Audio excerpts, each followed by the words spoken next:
So back on September 22nd, 2023, the iPhone 15 Pro Max was launched, and I've been using it every single day since. The iPhone is a phone that is really hard to use differently year over year because, let's face it, it's the same phone pretty much year over year. But with the iPhone 15 Pro Max, we were introduced to a new charging port and new ways to record and create film with Apple Log and recording straight to SSDs. And despite those changes, the iPhone 15 is still missing one glaringly huge and obvious feature. Let's talk about it.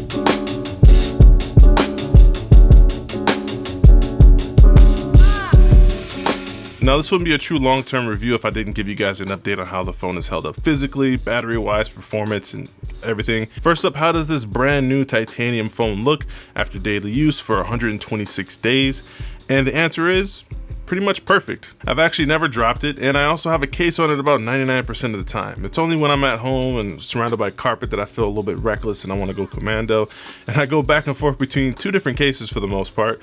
First up, the full grain leather case from Andar. I've always liked leather cases from Apple specifically, but ever since the iPhone 12, they kind of started patinaing like differently. There's like a different kind of patina too. I don't know if it was like a different quality standard or some kind of difference in leather or coating, but it definitely changed since the iPhone 12. And of course, as of now, they've eliminated all leather accessories from their entire store and their entire lineup. And Andar honestly has the best leather goods for cases in my opinion. And my case is honestly patinaed really nicely. The other case that I use is this really dope silicone ESR case. And I know what you're thinking, it's just a regular silicone case, but it also has built-in MagSafe ring, which they call like a halo ring or something.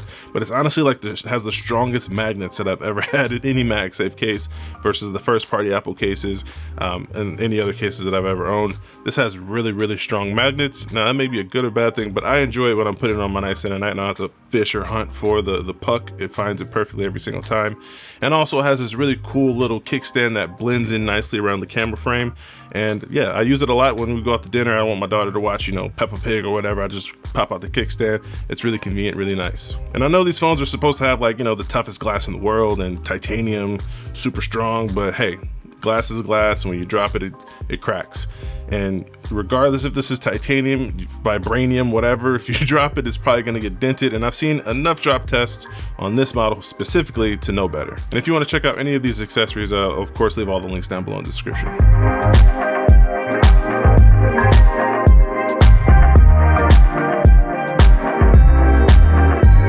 The next topic that is probably the most important in my opinion when it comes to how well the phone is held up is battery life, and more specifically in Apple iPhone case is battery health. There's been a storied past with batteries and throttling and all that issue, and right now everyone seems to be hawking their battery health every month, checking it out. My maximum capacity is still at 100% 4 months in, which means that I'm at peak performance capabilities and there are no issues whatsoever. I have optimized charging turned on in the settings, so no 80% limit or anything crazy like that. I'm not babying this battery, and it's at 111 battery cycles currently, so it's held up nicely. I've only really charged my phone in a few ways since owning it, and that's at my desk on this cool Journey MagSafe charging mouse pad, and in my car through wired CarPlay, and of course at night with my Belkin 3-in-1 charger that I've owned since the iPhone 12. So it's been some years that I've had this charger. And for what it's worth, my average screen on time for the last 10 days is 5 hours and 24 minutes. And screen on time is super subjective. It really mostly depends on what third-party apps you're using, how you're using your phone, how you're charging it, X, Y, and Z. I've had days of active screen on time of 8+ hours, some as low as 3 hours, but it really just depends on what apps you're using. If you're using TikTok a lot, that'll drain your battery quite a bit. In plain everyday terms, when I go to bed at night, my phone has about 20% battery left,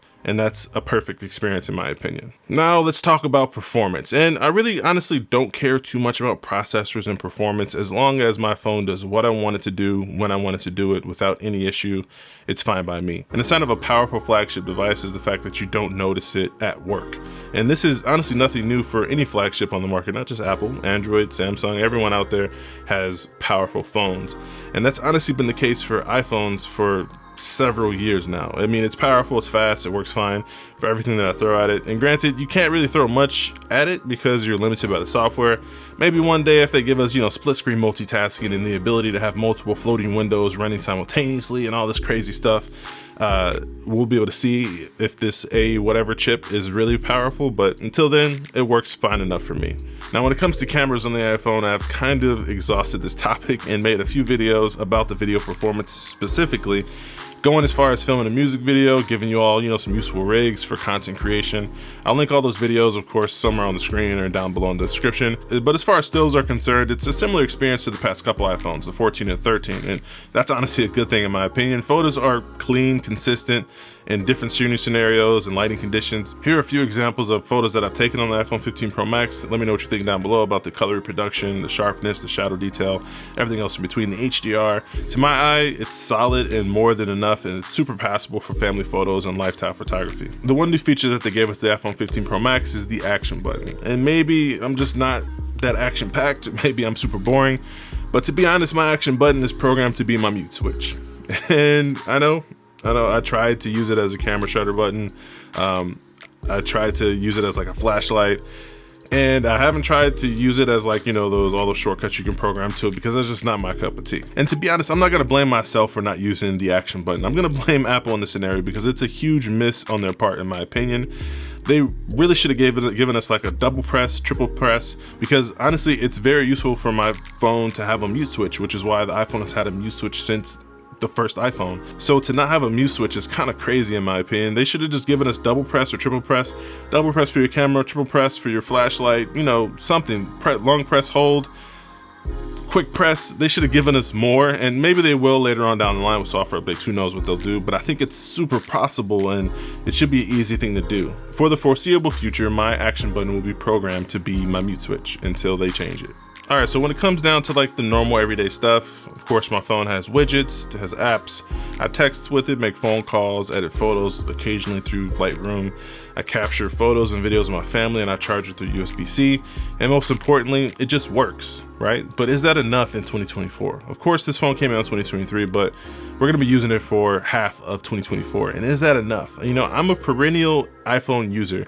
I carry two devices normally, one being the latest iPhone and the other being the latest and greatest Google Pixel Fold, Pixel 8 Pro, whatever the new Pixel is.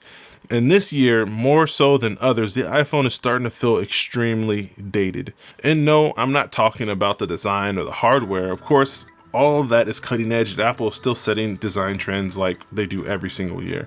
The biggest issue and the missing feature is AI, artificial intelligence. Like Siri is still very bad in comparison to Google Assistant. Not to mention what Samsung just announced with their new S24 line and all of the AI features that they're throwing all over that phone. That keynote felt more like a Google I/O event than a Samsung launch event. And it would be one thing if it was just solely a voice assistant, right? Like if it was just the voice assistant that was bad on the iPhone. But the iPhone is seriously lacking when it comes to features across the board, like the new circle to search, call screening, voice to text, and all the other hugely productive AI features that are baked into all these other smartphones on the market. And it's just a matter of convenience, right? Like we need those things. It's to the point now that if the next iPhone 16 is not packed full of productivity AI, then it's really not going to be worth buying, in my opinion, over the competition.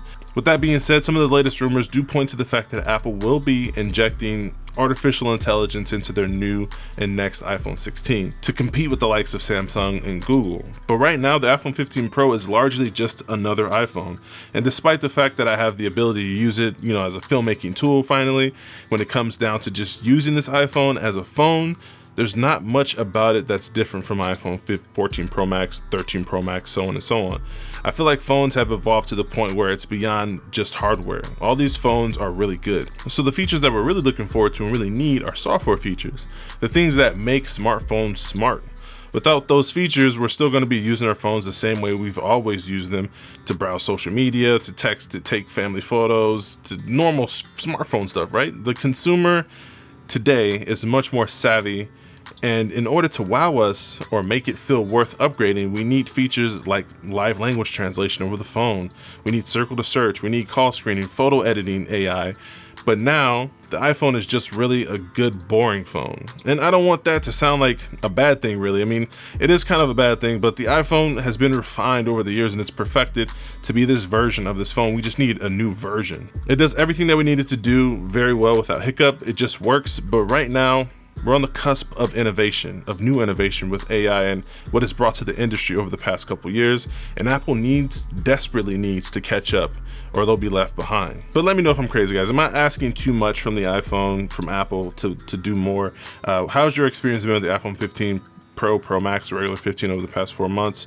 I'm curious to know how your phone is held up. Let me know down below in the comments. Of course, if you've made it this far in the video, feel free to subscribe to the channel, do all the YouTube stuff, like, share, all that good stuff. But until next time, guys, it's been a pleasure. Stay fresh. Peace.